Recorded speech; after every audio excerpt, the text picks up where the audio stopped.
tulad ni Maria. Naway ibigin natin ang Diyos. Tulad ni Maria, maging mapagkumbaba tayo.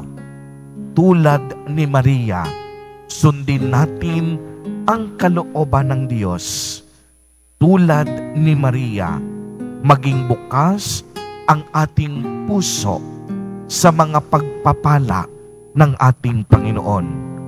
Subalit, lagi rin sana nating pakatatandaan na ang kabanalan, kadalisayan at kabusilakan ng puso ni Maria ay galing lamang sa kamahal-mahalang puso ni Jesus.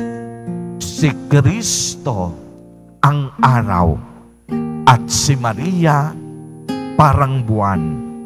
Ang kagandahan ng buwan ay dahil sa liwanag na natatanggap nito mula sa araw. Amen.